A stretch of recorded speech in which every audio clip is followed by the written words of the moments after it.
Questions for reflection.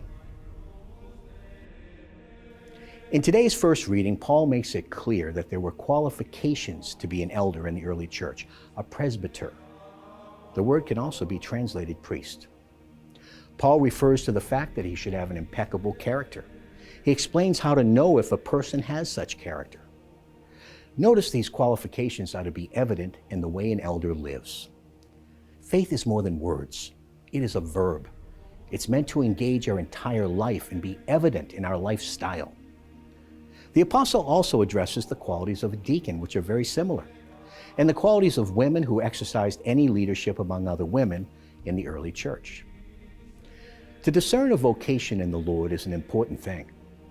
But in the early church, it was not a volunteer position. It was recognized by the early bishops, the successors of the apostles, and the faithful. Then it was called forth. It was to be evident in the way of life and recognized. This criteria should still be operating in the church. The word vocation in its Latin root means to hear a voice. The voice we should be listening for is the voice of the Lord. Our responsorial psalm continues with the theme of impeccability, with the psalmist pledging to walk a blameless path.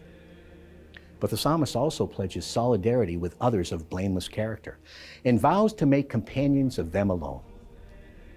This speaks to an important but often unspoken rule.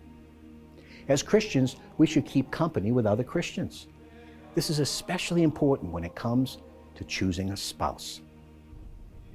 This doesn't mean we cannot have friendships outside of our church. Indeed, we're called to love all people.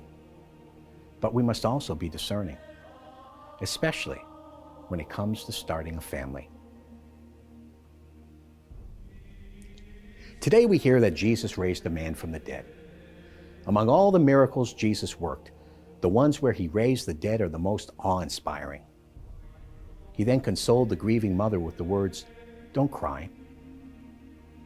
As a deacon, one of the toughest parts of my job has been to preside over the burial of children.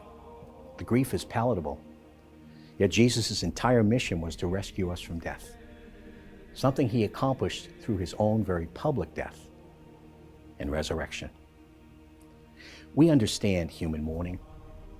We understand that it has a purpose, and while it diminishes in intensity over time, we never truly get past the loss of a loved one, especially a child.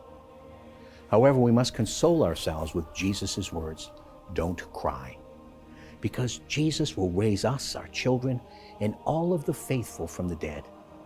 And this is the good news of the gospel.